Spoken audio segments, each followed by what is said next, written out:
English Learning Point BD, your private tutor. Dear learners, আসসালামু আলাইকুম। Area Akter Muskan নামের একটা আইডি থেকে একটি কমেন্টস করেছিলেন এবং সেই কমেন্টে তিনি এই আর্টিকেলের এই সমস্যাটাকে সলভ করে দেওয়ার জন্য অনুরোধ করেছেন। তো আপনার অনুরোধেই আজকের এই আর্টিকেলটি সমাধান করতে যাচ্ছি এবং সেই সাথে কোন গ্যাপে কি বসবে বা কোন আর্টিকেল বসবে কি বসবে না সেইটার সমস্ত ব্যাখ্যা সহ ইনশাল্লাহ সবাইকে বোঝানোর চেষ্টা করছি। আর আপনারা যারা আর্টিকেলের মূল লেকচারটি দেখেননি, আমি এই ভিডিওর ডেসক্রিপশন বক্সে আর্টিকেলের মূল লেকচারের দুইটা ভিডিও আছে, সেই ভিডিওটি দিয়ে দিব। আপনার সেখান থেকে ওই দুইটি ভিডিও দেখলেই আর্টিকেলের গ্যাপ পূরণ করতে ইনশাল্লাহ আর সারা জীবনে কখনো সমস্যা হবে না। তো একটু মনোযোগ সহকারে ভিডিওটি দেখতে হবে এবং আমি কখন কোন ব্যাপারে বলি এবং কি বিষয়গুলো বলি আপনারা একটু খেয়াল করবেন, তাহলে আপনারা নিজেরাই বুঝবেন যে আসলে আর্টিকেলটা কিন্তু অনেক সহজে করা যায়। আর আর্টিকেল করতে গেলে আপনার সমস্ত সেন্টেন্সের বা সমস্ত প্যাসেজ স্ট্রোকের যে বাংলা করা খুবই প্রয়োজন আছে তাও কিন্তু না, আপনারা একটু শোনেন তাহলে বুঝবেন। তো প্রথমে দেখেন, আর্টিকেল করতে গেলে আমরা দেখব গ্যাপের পরে কি আছে। গ্যাপের পরে দেখেন, পরে প্রথম শব্দটা হচ্ছে ইম্পর্টেন্ট। তো ইম্পর্টেন্ট হচ্ছে অ্যাডজেক্টিভ, আর অ্যাডজেক্টিভের আগে কোনো আর্টিকেল বসে না। তবে আমাদেরকে আরেকটা জিনিস খেয়াল করতে হবে, যদি অ্যাডজেক্টিভের পরে একটি নাউন থাকে তাহলে সেই অ্যাডজেক্টিভের আগে একটা এ অথবা অ্যান বসে। ওকে, তাহলে এটা অ্যাডজেক্টিভ এবং অ্যাডজেক্টিভের পরে একটি নাউন আছে, তাহলে অ্যাডজেক্টিভের পরে যদি নাউন থাকে তাহলে তার আগে একটি এ অথবা অ্যান বসবে। আর ইম্পর্টেন্টের প্রথম অক্ষর যেহেতু ভাওয়েল, সেক্ষেত্রে আমরা এখানে একটা অ্যান বসাবো। তাহলে আমাদের প্রথম অ্যান্সারটি হচ্ছে অ্যান। ওকে, আচ্ছা, এবার আসেন বি নাম্বারে। বি নাম্বারে কি আছে? বি নাম্বারে গ্যাপের পরে আছে পাইভোটাল। দেখেন, পাইভোটাল হচ্ছে অ্যাডজেক্টিভ। যে সকল শব্দের শেষে এল থাকে তারা অ্যাডজেক্টিভ হয়। তো পাইভোটাল হচ্ছে অ্যাডজেক্টিভ এবং তারপরে শব্দটা, অ্যাডজেক্টিভের পরে যে শব্দ ব্যবহার হোক সেটা কিন্তু নাউন হয়। তাহলে পাইভোটাল হচ্ছে অ্যাডজেক্টিভ এবং রোল হচ্ছে নাউন। তাহলে অ্যাডজেক্টিভের পরে নাউন থাকলে একই নিয়মে এ নাম্বারে যে নিয়মটি, সেই একই নিয়মে বি নাম্বারেও কিন্তু একটা এ অথবা অ্যান হবে। তো পাইভোটেটের প্রথম অক্ষর যেহেতু, পাইভোটালের প্রথম অক্ষর যেহেতু কনসোনেন্ট, সুতরাং এখানে একটা কি হবে? এ হবে। ওকে, দেখেন কত সহজে এটা করতে পারছেন, খালি একবার চিন্তা করে দেখেন।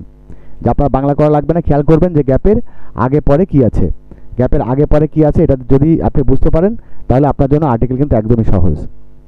এরপরে সি নাম্বার দেখেন, সি নাম্বারে আদার নেম, আর এই আদার নেমের পরে অব আছে। যদি কখনো দেখেন আনকাউন্টেবল বা প্লুরাল নাউনের পরে অব থাকে তাহলে নিশ্চিতভাবে সেখানে আপনি দি বসাতে পারবেন। তো আমরা এই গ্যাপে দি বসিয়ে দিলাম। ওকে, তবে এইটা যদি অনির্দিষ্ট করে বোঝাই তাহলে কিন্তু সেক্ষেত্রে এ অথবা অ্যানও বসতে পারে, এটা মাথায় রাখবেন। আর সেক্ষেত্রে মনে রাখতে হবে যে অব থাকা সত্ত্বেও কিছু কিছু ক্ষেত্রে কিন্তু এ অথবা অ্যান বসে, যদি ওই নাউনটাকে বা ওই অংশটাকে অনির্দিষ্ট করে বোঝাই। ওকে, আচ্ছা, এবার ডি নাম্বারে আসেন। ডি নাম্বারে গ্যাপের পরে দেখেন কি আছে, গ্যাপের পরে আছে ডে। ডে হচ্ছে একটা নাউন এবং একটা সিঙ্গুলার নাউন।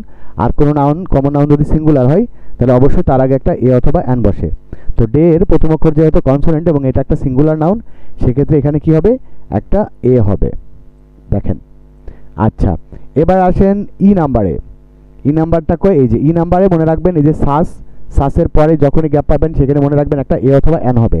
সাসের পরে গ্যাপ থাকলে অবশ্যই একটা এ অথবা অ্যান হবে। তো এক্সট্রাভ্যাগান্ট এর প্রথম অক্ষরটা যেহেতু ভাওয়েল, সুতরাং এখানে একটা কি হবে? অ্যান হবে। দেখেন, একদমই সহজ, অ্যান দিয়ে দিলাম। আচ্ছা, ই নাম্বারের পরে হচ্ছে এফ নাম্বার।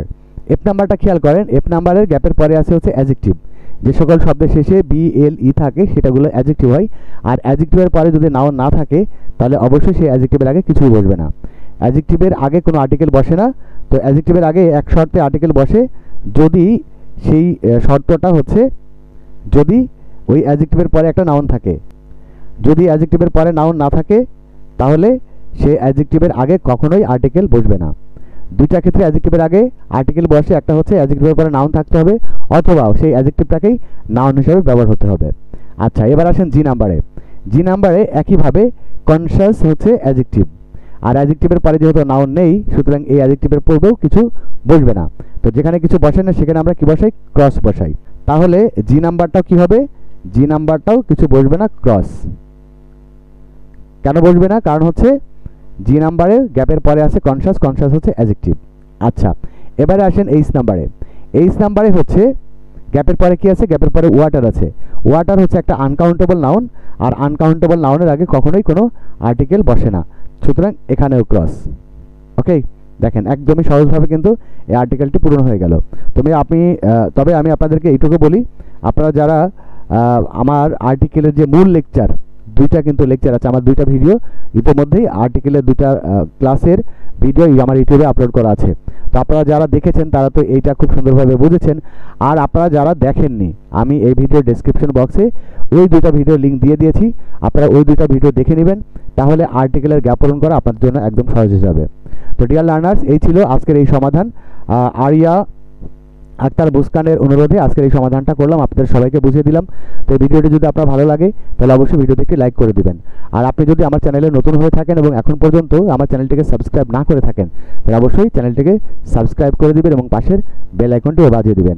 আর আপনাদের কার কোন টপিকের উপরে ভিডিও লাগবে সেটা একটু কমেন্টস করে জানালে আমার জন্য ভিডিও তৈরি করা সহজ হবে এবং আমি চেষ্টা করব আপনাদের চাহিদা মতো ভিডিও তৈরি করার। তো ডিয়ার লার্নার্স, আজকে বিদায় নিচ্ছি। সবাই ভালো থাকবেন, সুস্থ থাকবেন। আল্লাহ হাফেজ। English Learning Point BD, your private tutor.